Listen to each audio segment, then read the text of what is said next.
Upper90studios.com.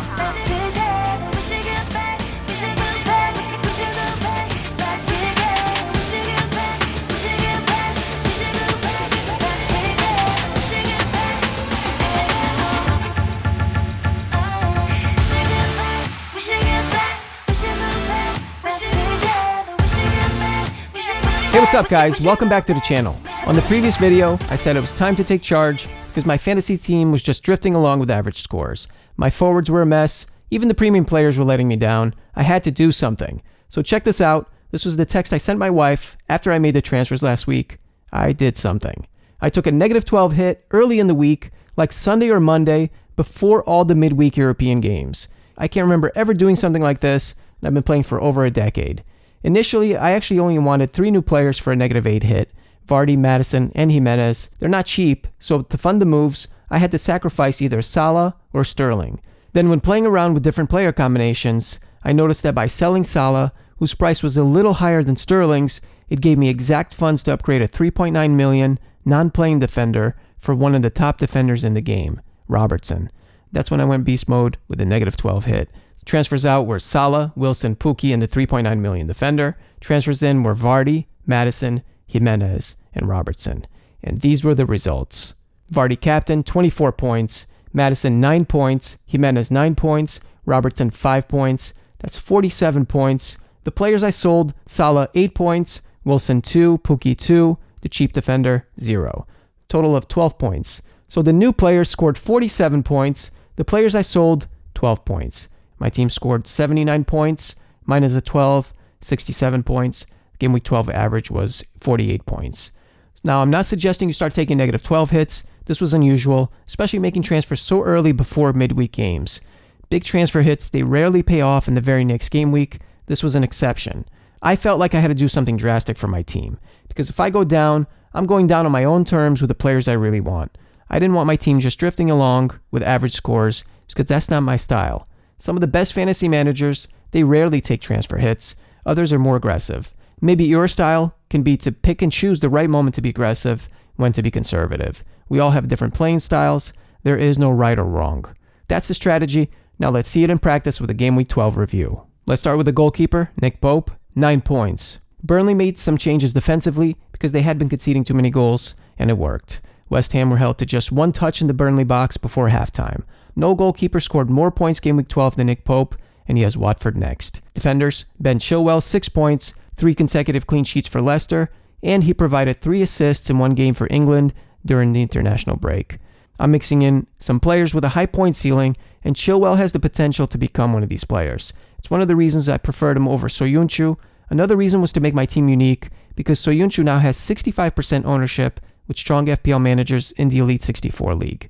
Leicester are now going to enter a run of 5 games against opponents with a lower attacking potential. This image is from our fixture difficulty cheat sheet, which is available to email subscribers. Go to upper90studios.com, click the fantasy tab at the top, and you'll see the sign-up box.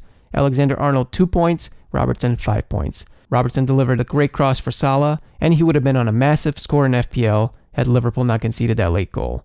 My team is feeling stronger, and it starts at the back with the defenders, which includes the bench. John Lundstrom, 2 points. When rating players in FPL, it's not just about the points, it's about performances. And I think I was a little bit fortunate with this one because I benched Lundstrom.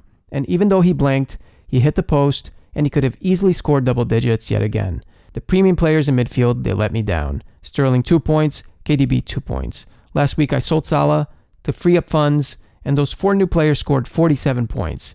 I spread the risk over more players, whereas investing on premium assets, that can force cuts in other areas. Mason Mount, 3 points. Same as the Liverpool game, Mount was a doubt with an ankle injury, and it might have played a role. He worked hard against Crystal Palace, and he was in all the right places, but the ball just didn't quite fall to him. I did notice that he's not taking as many corners as before. Pulisic and Willian are raising their level at this moment, which could affect Mount's scoring potential from set pieces. I'm happy to keep him for now. His scoring potential is still high because of Chelsea's attacking style, and he scored his first goal for England during the break. I may use him in a rotation system with Lundstrom, possibly Jimenez, using a deeper squad as an advantage. James Madison, 9 points. Excellent goal from Vardy's cutback, and he came close to scoring another with a free kick from 25 yards out that just hit the top of the net.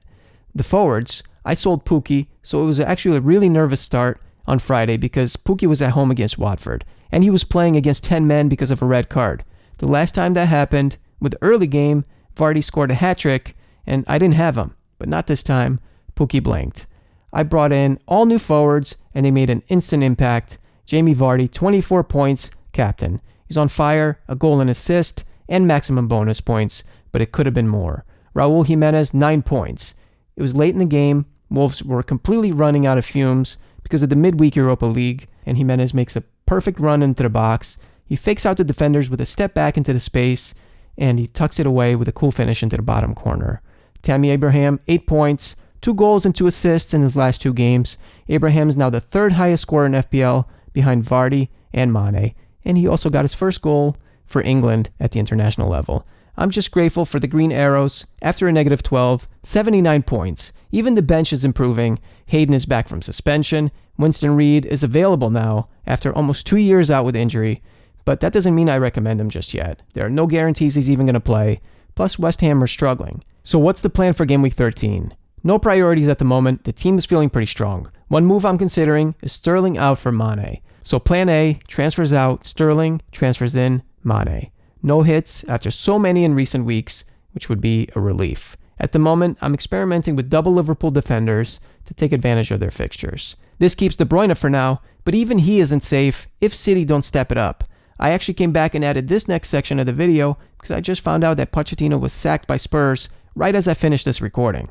If we see a response from the Spurs players, a future transfer could be really straightforward. KDB out for Son. But I'd prefer to wait for now because there are a few reasons. Son can sometimes be benched after international duty with South Korea. And the other reason would be that waiting gives more time to assess City and Tottenham. I want to make sure I have the right player. I'm investing on the right teams. As far as captain, Vardy and Jimenez were my initial picks, maybe Mane. So I am considering another risk this week. Could be with a captaincy. As always, I'm going to post my final team and transfers on the Game Week 13 blog post at upper90studios.com. See the link in the description. So I shook up the squad with 4 transfers and a negative 12 hit, 79 points, but I hope you did even better. I love hearing your team updates, good or bad. I'm always here to exchange ideas. Thank you for all the likes, subscribes, and comments. So that's going to be a wrap for today. Stay tuned for my next video. If you like my music, all my songs are free to download on the website. See the link in the description. Be sure to follow at Upper90 Studios on Twitter, Facebook, or Instagram, where you'll get an inside scoop before YouTube. And if you're brand new to the channel, be sure to like and subscribe and turn on your post notifications because this season is going to be incredible. Don't forget to subscribe to our email list and get your free fixture difficulty cheat sheet. Click the fantasy tab at upper90studios.com. If you're on a computer, it's at the top right of the page. If you're on the phone, it's at the bottom. Thanks for watching. See you soon.